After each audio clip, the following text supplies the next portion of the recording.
advice, or what did you want to achieve from an ACE Centre assessment?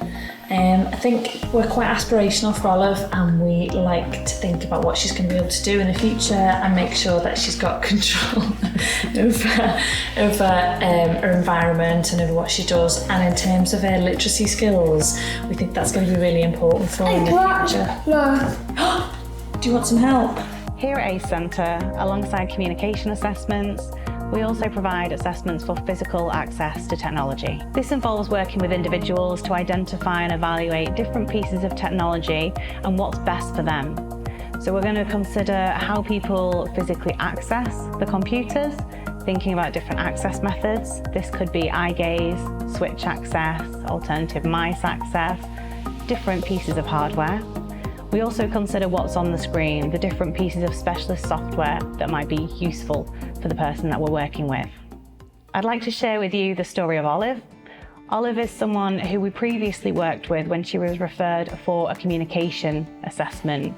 If you'd like to see more about this, you can see her case study on our website. More recently, we've worked with Olive when we're investigating different pieces of technology that are going to support Olive in being more independent in writing and recording. Olive is 6 years old and she wants to be able to participate within her education, to be able to write stories. And thinking for the future, Olive is young in her education now. She's going to grow through high school, college, university, and whatever role or job she'd want to do in the future.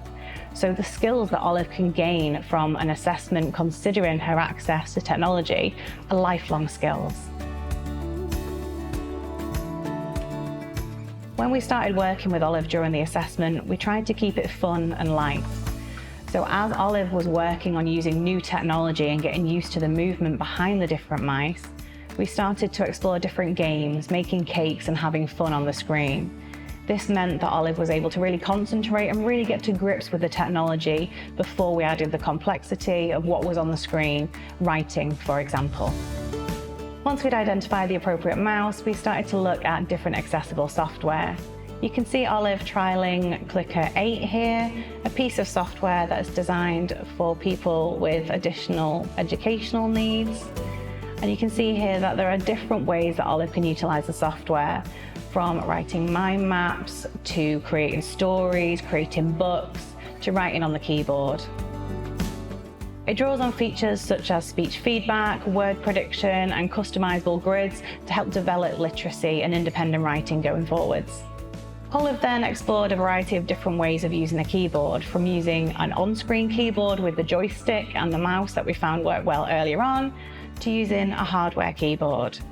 We found that positioning was really important for Olive, to have a keyboard in an appropriate position, close to her, where she could use her arms. And once it was in the correct position, a hardware keyboard was suitable for Olive. We had a lot of fun writing about dinosaurs, and Olive was really able to show us how competent she is at writing and creating stories. ACE Centre's assessments are highly individualised. We work with the person and the team around them to identify what is it that the person wants to do, what their skills are, and what technology is right for them. This personalised approach ensures that the equipment and the recommendations that we make are tailored to the individual and their specific needs. The team that will be working as part of providing this assessment from ACE Centre can be made up of a variety of different professionals. AAC consultants here at the ACE Centre may have backgrounds in specialist teaching, occupational therapy, and speech and language therapy. But the team have the knowledge and the experience of the different pieces of equipment and software out there to work with the client and make sure that it's the right piece for them. ACE Centre work with individuals of different ages, at different places. So we might be working at school, we may be supporting someone within the home environment, in the work environment, and people may also come to us for their assessment. Whatever it is that the person finds useful, whatever location, we will support you in that environment. We know that she's got the potential, but we didn't know where to go as parents, because obviously we have the traditional route of writing, reading paper, and because she's got a sister who's only a year older than her, it's really apparent to us that she's fallen behind in terms of her literacy levels. So we thought that ACE Centre would know that, how to support her with that technology that's going to be so useful for her in the future.